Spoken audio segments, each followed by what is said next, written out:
Ya, untuk nomor satu, perhatikan gambar di samping. Muatan titik Q1 sama dengan min 8 Q kolom, Q2 sama dengan plus 1 Q kolom, dan Q3 sama dengan plus 2 Q kolom terletak pada sumbu X berturut-turut di X sama dengan 0, X sama dengan L per 2, dan X sama dengan L sama dengan 2 cm. Asumsikan ketiga muatan ini tidak dapat bergerak, nyatakan jawaban Anda dalam Q. Tentukanlah A, gaya kolom yang dialami si muatan Q2 akibat interaksi dengan muatan Q1 dan Q3, B, energi potensial sistem tiga muatan tersebut, dan C, posisi pada sumbu X yang medan listriknya bernilai 0 jika muatan Q dihilangkan dari sistem.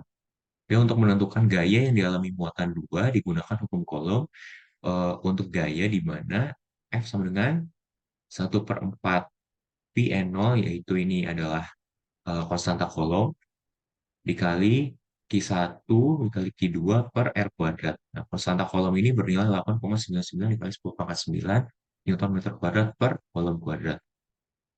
Kemudian lanjut ke soalnya, yaitu di sini Q2 mengalami dua gaya akibat muatan 1 dan akibat muatan 3, di mana yang akibat muatan 3 arahnya ke kiri akibat saling tolak-menolak antara Q2 dan Q3 karena muatannya sama-sama positif.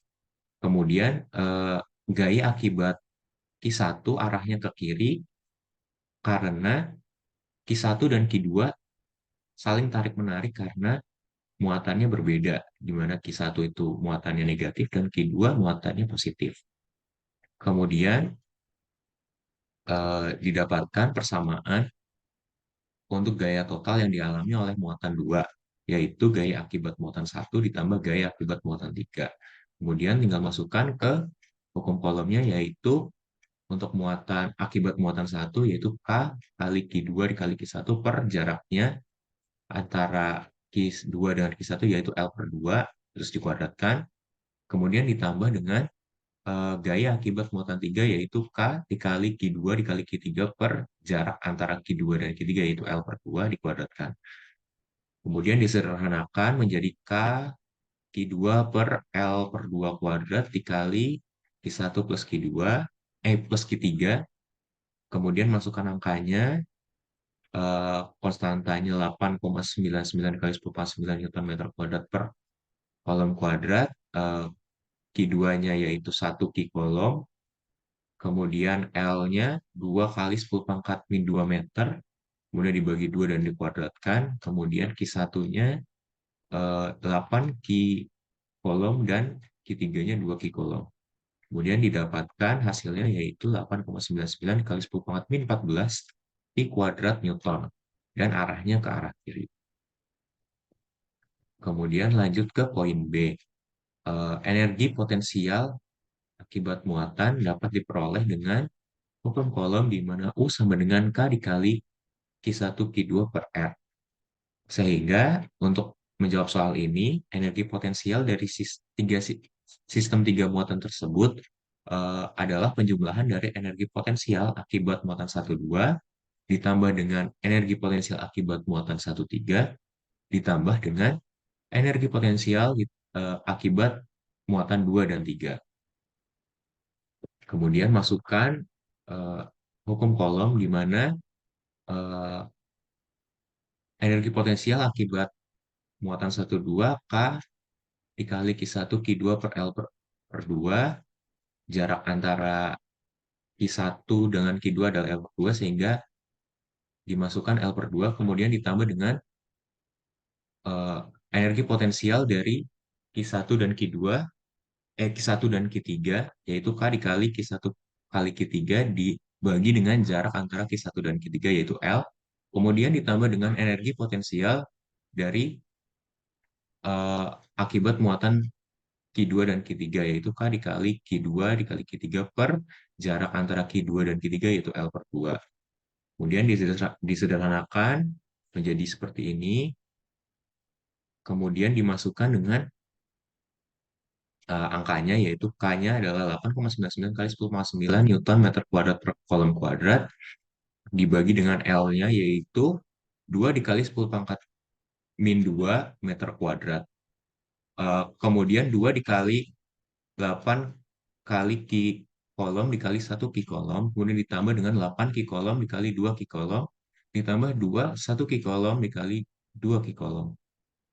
Kemudian dihasilkan jawaban 1,6182 dikali 10 pangkat 13 Q kuadrat Joule. Lanjut ke poin C. Eh, untuk menentukan di mana posisi medan listrik yang bernilai 0, langkah pertamanya adalah kita bagi dulu menjadi 3 daerah tinjauan. Sekarang kita tinjau daerah 1 terlebih dahulu, di mana medan listrik akibat muatan 1 memiliki arah ke kanan menuju ke Q1 karena Q1 bermuatan negatif, dan medan listrik akibat muatan 3 memiliki arah yang menjauhi Q3 sehingga arahnya ke arah kiri karena Q3 bermuatan positif. Nah, untuk mendapatkan muatan listrik yang bernilai 0, maka medan 1 dan medan 3 harus sama besar agar dapat saling cancel out. Nah, di sini hukum Coulomb menyebutkan bahwa besar muatan berbanding terbalik dengan jarak kuadratnya, sehingga apabila medan medan yang diakibatkan muatan yang lebih besar harus diiringi jarak yang jauh agar nilainya dapat sama dengan medan yang diakibatkan muatan yang lebih kecil dengan jarak yang dekat. Nah, di sini bertentangan dengan daerah 1, di mana medan yang berada lebih dekat dengan muatan yang lebih besar, sehingga tidak mungkin medan bernilai 0. Kemudian kita lanjut tinjau ke daerah 2. Arah dari medan akibat Q1 dan Q2 sama-sama ke arah kiri, sehingga di daerah ini medan tidak mungkin bernilai 0. Kemudian di daerah 3, kita tinjau arah E3 ke kanan menjauhi Q3, karena Q3 itu bermuatan positif. Kemudian arah medan E1 ke arah kiri mendekati Q1 karena Q1 bermuatan negatif. Kemudian jarak medan dengan muatan yang lebih besar itu lebih jauh daripada jarak medan dengan muatan yang lebih kecil, sehingga dapat dipastikan medan yang bernilai 0 terdapat di daerah 3. Sekarang, agar medan dapat bernilai 0, maka E3 harus sama dengan E1. Kemudian dimasukkan ke hukum Coulomb di mana K dikali Q3 per R kuadrat sama dengan K kali Q1 per R kuadrat. Nah, di sini sekarang kita misalkan eh, jarak medan dari titik origin adalah X dan masukkan persamaan. Masukkan ke persamaan, kemudian didapatkan eh, K dikali 2 Qc per X min 2, yaitu jarak dari E ke Q3, yaitu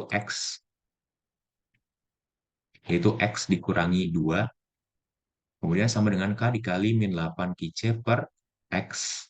Kemudian didapatkan persamaan seperti ini dengan kali silang, yaitu X kuadrat per X min 2 kuadrat sama dengan 8 Qc per 2 Qc, dicoret Qc-nya, didapatkan 4.